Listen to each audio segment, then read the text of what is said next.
Compulsory. ఇప్పుడు ఒక జవాన్ బార్డర్‌లో ఉన్నారనుకోండి. అంటే ఒక లైన్‌గా ఉంటారు. దాని తర్వాత నెక్స్ట్ ఉండే వాళ్ళకి ఎంత రేంజ్ ఉంటుందండి? ఎందుకంటే వెంటనే ఇంకోళ్ళని పెట్టలేము మనం. అండ్ వీళ్ళ దగ్గర ఉన్న సామాన్లు అయిపోయాయి అనుకోండి.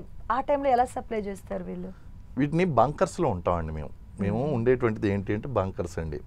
ఈ బంకర్‌కి నెక్స్ట్ జవాన్‌కి ఎంత డిస్టెన్స్ అన్నదానికి స్టాండర్డ్ లేదండి. ఓకే. 10 మీటర్ల దూరంలో ఉండాలి, 5 మీటర్ల దూరంలో ఉండాలి.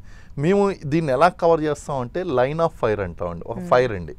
అంటే నేను ఇక్కడ ఈ బంకర్లో ఉన్నానంటే ఇక్కడ ఫైర్ చేస్తూ ఉంటే ఇక్కడ నుంచి ఎవడో క్రాస్ అవ్వకూడదు ఇంకా. నేను ఫైర్ చేస్తూనే ఉంటాను. ఎవడొచ్చినా దాన్ని కొట్టేస్తాను. ఇప్పుడు నేను ఎంత కవర్ చేయగలను? 100 మీటర్స్ కవర్ చేయగలనా, 200 మీటర్స్ కవర్ చేయగలనా, ఎంత కవర్ చేయగలను, నా దగ్గర ఉన్నటువంటి టైప్ ఆఫ్ వెపన్ ఏంటి అన్న దాని మీద నెక్స్ట్ పర్సన్ పెడతాం. ఈ బంకర్కి మధ్య మళ్ళీ కమ్యూనికేషన్ టన్నల్స్ ఉంటాయండి. టన్నల్స్ అంటే పైకి వచ్చి వస్తే కాల్చేస్తాడు వాడు. కాబట్టి ఈ బంకర్స్లోనే ఏంటంటే టన్నల్స్ ఉంటాయి. ఈ టన్నల్స్ ద్వారా మేము కమ్యూనికేట్ చేసుకుంటూ ఉంటాం. కమ్యూనికేట్ చేసుకుని ఎక్కడైనా వెపనరీ కానీ అయిపోయినా, బుల్లెట్లు అయిపోయినా ఈ టన్నల్స్ ద్వారా రీఅడ్జస్ట్మెంటు ఇలాంటివన్నీ కూడా ఈ కమ్యూనికేషన్ లోపల జరుగుతుంటుంది. మనం అనుకున్నట్టుగా ఓపెన్ ప్లేస్లో ఉండం. ఒకటి బంకర్స్ ఉంటాయండి. ప్రాపర్ ఇలాంటి రూమ్ ఉంటుంది. ప్రాపర్ కాంక్రీట్తో బిల్డ్ చేసి ఉంటుంది. అందులో వాళ్ళు చిన్న హోల్స్లో పెట్టుకుని కాలుస్తూ ఉంటారు. వాళ్ళ ఎదురుగా వచ్చేటువంటి ప్లేస్ని లైన్ ఆఫ్ ఫైర్తో కవర్ చేస్తూ ఉంటారు.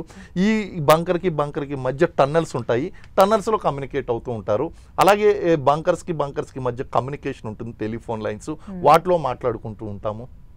సరిహద్దు ప్రాంతాలంతా సేమ్ ప్రొసీజర్ ఉంటుందా? ఏదండి? ఇప్పుడు గుజరాత్ కావచ్చు, సరిహద్దు ప్రాంతం అంతా సేమ్ ఇలా ప్రొసీజర్ ఉంటుంది. జమ్మూ కాశ్మీర్ లో డిఫరెంట్ ఉంటుంది, లేదంటే ఉంటుందండి. అక్కడ ఎలా ఉంటుంది? ఇప్పుడు పర్వత ప్రాంతాల్లో కనుక మనం చూసినట్లయితే అండి undulated ground. Jammu Kashmir totally mountainous area అండి. ఈవెన్ ఆ మౌంటైనరియస్ ఏరియాస్లో కూడా సీజన్ బట్టి కూడా మా డిప్లాయ్మెంట్ మారిపోతూ ఉంటుంది. ఇప్పుడు కొన్ని సీజన్స్ ఉన్నాయండి. ఆ సీజన్స్ లో మంచు పడినటువంటి టైంలో చూడండి, కార్గిల్ వార్ జరగడానికి అదే కారణం, అదే రీజన్ అండి. ఏంటంటే ఆ ప్లేసెస్ మేము ఆక్యుపైడ్, ఎవరు నరమానవుడు అనేటువంటి వాళ్ళు పర్మనెంట్ గా అక్కడ ఉండలేరు. మరి ఒకప్పుడు సియాచిన్లో కూడా మనం లేము. సియాచిన్ అంటే అక్కడ -40 and 50 degrees ఉంటుందండి. అక్కడ మైనస్ అండి. జీరో దగ్గర గడ్డ కడుతుంది. మైనస్ అండి. మైనస్ అంటే సిచ్యువేషన్స్ ఎలా ఉంటాయో అర్థం చేసుకోండి. మరి ఎప్పుడైతే మనకి ఆపరేషన్ మ్యాగ్దూద్ లాంచ్ చేయవలసి వచ్చిందో సియాచిన్ గ్లేషియర్లో ఎనిమీస్ ఆక్యుపై చేశారు. మనం ఆ ప్రాంతాన్ని ఆక్యుపై చేసుకోవడానికి మనం వెళ్ళి యుద్ధం చేసి ఈ రోజు వరకు కూడా మనం ఆ ప్లేస్ని పర్మనెంట్గా గార్డ్ చేస్తున్నాం అండి. సియాచిన్ గ్లేషియర్ అంటే ఇంకా మోస్ట్ టఫెస్ట్ ప్లేస్ అండి ఇన్ ద వరల్డ్. ఎందుకంటే అక్కడ కేవలం మనం ఎనిమితోనే పోరాటం కాదు, అక్కడ ఉన్నటువంటి వెదర్ కండిషను, క్లైమేటిక్ కండిషన్స్తో ఫైట్ చేయవలసి ఉంటుందండి. అసలు ఆ ప్లేస్కి ఎవరు కూడా పర్మనెంట్గా 3 నెలల కంటే ఎక్కువ ఉండలేరు. అక్కడ 90 days కంటే ఎక్కువ ఉండలేరు. ఒకవేళ 90 days కన్నా ఎక్కువ ఉంటే ఆ 90 days ఉండడం కోసం 180 days ప్రిపరేషన్ ఉంటుందండి. అంటే ఏంటి, మొత్తం 6 months పోస్టింగ్. అది వాళ్ళకి సేమ్ ట్రైనింగ్ ఉంటుందండి. హై ఆల్టిట్యూడ్ ఉండే వాళ్ళు కూడా సేమ్ ట్రైనింగ్ చెప్తానండి. ఆ ట్రైనింగ్ చెప్తాను.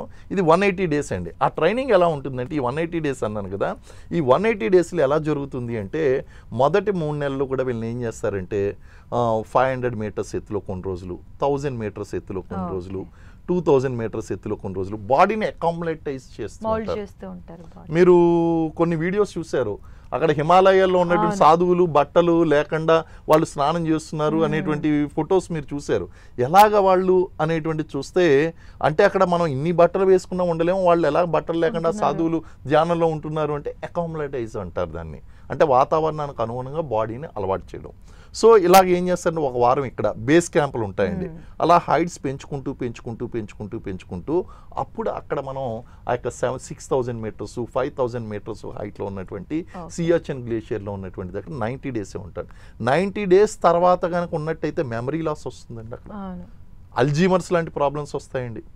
అన్నిటికంటే మించి ఇల్యూజన్స్ బాగా పెరుగుతాయండి. అక్కడ హై ఆల్టిట్యూడ్స్లో పనిచేసినటువంటి వాళ్ళకి అంత నార్మల్గా ఉండవు, చాలా హెల్త్ ప్రాబ్లమ్స్ వస్తూ ఉంటాయి. ఇల్యూజన్స్ అండి. అంటే అలా చూస్తూనే ఉంటాడు, అవతల నుంచి ఎనిమి వస్తున్నట్టుగా వాడికి ఫీలింగ్స్ వస్తూ ఉంటాయి. ఇల్యూజన్స్ బాగా ఎక్కువగా ఉంటాయండి. సో ఇలాంటి కండిషన్స్లో ఒకవేళ కనుక ప్రాపర్ వాళ్ళు కేర్ తీసుకోకపోతే ఫాస్ట్ బ్రైట్స్ అని మంచు తినేస్తూ ఉంటుందండి. ఈ మొత్తం కూడా తినేసి గ్యాంగ్రీన్ వచ్చేస్తుందండి. ఈ వేళ్ళన్నీ కూడా ఇలా అయిపోతాయండి, తినేస్తాయి.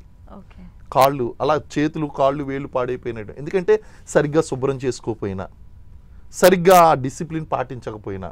మీకు ఎందుకు మీరు బేర్ హ్యాండ్తో కనుక ఏదైనా ఐరన్ టచ్ చేశారంటే ఈ స్కిన్ దానికి ఉండిపోతుందండి. సో అలాంటి విపరీతమైనటువంటి కండిషన్స్లో వర్క్ చేయవలసి వస్తుంది సియాచిన్ గ్లేషియర్ అంటే. అలాంటి కండిషన్స్ చేస్తూ అంత దాకా ఎందుకు మనం ఏదైనా వాటర్ తాగుదాని ఇలా తాగితే అది గడ్డ కడుతుంది. అవి చాలా వైరల్ అయ్యాయి. నేను అదే